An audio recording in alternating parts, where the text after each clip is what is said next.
نماز نہیں پڑھتے وہ ذرا اپنے گریبان کو جھانک کر دیکھیں کہ ایک ٹائم کی بھی جس کی نماز چھوٹ جاتی ہے اس کا گناہ کیا ہے، کیا عذاب ہے اس کا۔ اگر پتہ چل جائے گا تو پھر ایک ٹائم کی نماز بھی نہیں چھوٹ پائے گی۔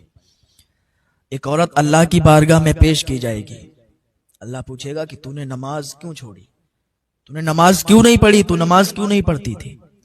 وہ کہے گی مولا میں اپنے شوہر کے ڈر سے نماز نہیں پڑھ پاتی تھی، مجھے اپنے شوہر کا خوف تھا، وہ بڑا ظالم تھا۔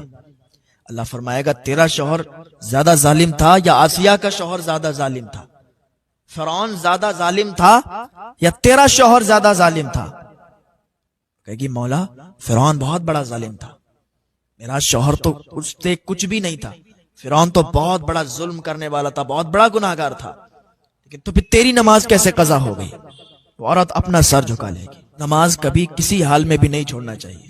نماز کے عادی بن جاؤ گے تو دنیا بھی سنور جائے گی، آخرت بھی سنور جائے گی۔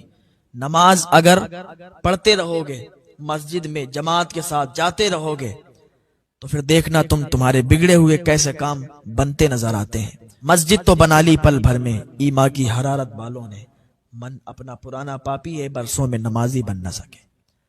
تو مسجدیں تو بنا لی ہیں پر مسجدوں کو آباد کون کرے گا؟ کسی دوسرے شہر کا تو آئے گا نہیں آپ کی مسجد میں جماعت قائم کرنے کے لیے۔ کہیں کہیں تو ایسا ہے کہ مسجدوں میں صرف امام صاحب ہوتے ہیں اور باقی ان کے پیچھے کوئی نہیں۔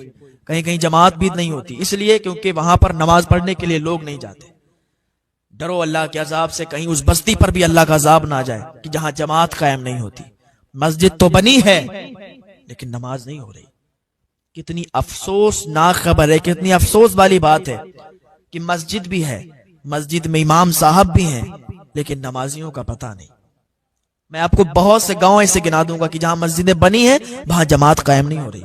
امام صاحب نماز اپنی پڑھتے ہیں، اذان پڑھتے ہیں، نماز پڑھتے ہیں، بس لوگ نہیں آتے۔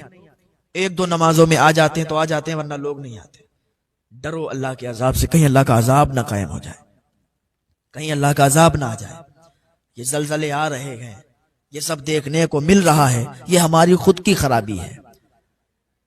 یہ جو ہم پر آفتیں آ رہی ہیں، مصیبتیں آ رہی ہیں، یہ آپ کی ہماری غلطی ہے اور آپ کی اور ہماری ہی وجہ سے یہ ساری پریشانیاں آ رہی ہیں۔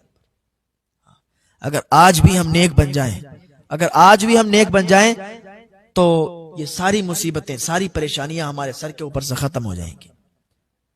بس وقت ہے کہ بس اللہ کی بارگاہ میں تائب ہو جاؤ، اللہ کی بارگاہ میں آ جاؤ، اپنے آپ کو اللہ کے حوالے کر دو، پھر تم دیکھو کہ تمہارے کیسے بگڑے ہوئے کام بنتے ہیں۔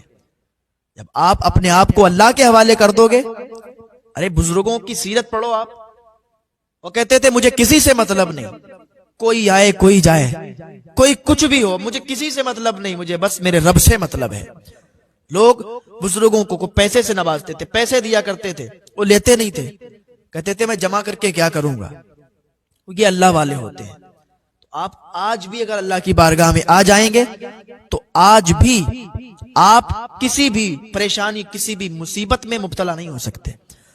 بس اللہ کی بارگاہ میں آ جائیں، تائب ہو جائیں، توبہ کر لیں، اللہ تعالیٰ ایک توبہ سے معاف فرما دیتا ہے۔ ایک عورت حضرت موسیٰ علیہ السلام کے پاس آئی، آنے کے بعد کہنے لگی کہ اے اللہ کے نبی، میں آپ کی بارگاہ میں اس لیے آئی ہوں، میں ایک فریاد لے کے آئی ہوں۔ حضرت موسیٰ علیہ السلام نے فرمایا کیا کہنا چاہتی ہو، صاف صاف بولو۔ کہنے لگی میں بہت بڑا گناہ کر کے آئی ہوں، کیا میری توبہ قبول ہو جائے گی؟ میں نے توبہ تو کر لی ہے، بس آپ اللہ کی بارگاہ میں دعا کر دیں تاکہ اللہ تعالیٰ مجھے معاف فرما دے۔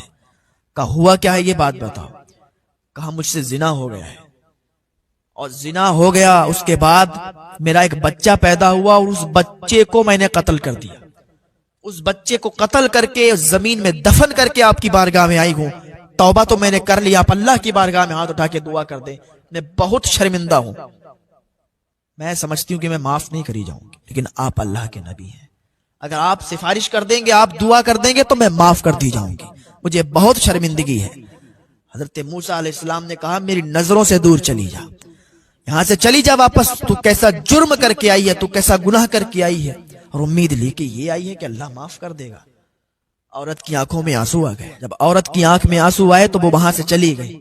اتنے میں حضرت جبریل علیہ السلام آئے، عرض کی اے اللہ کے نبی، اے حضرت موسیٰ، آپ نے اس عورت کو ایسے ہی کیوں بھیج دیا؟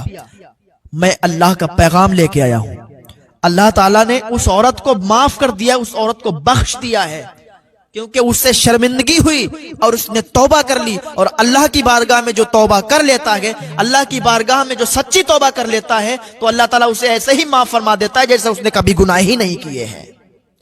یہ ہے، آپ بس آئیں تو اللہ کی بارگاہ میں آپ توبہ کریں تو صحیح۔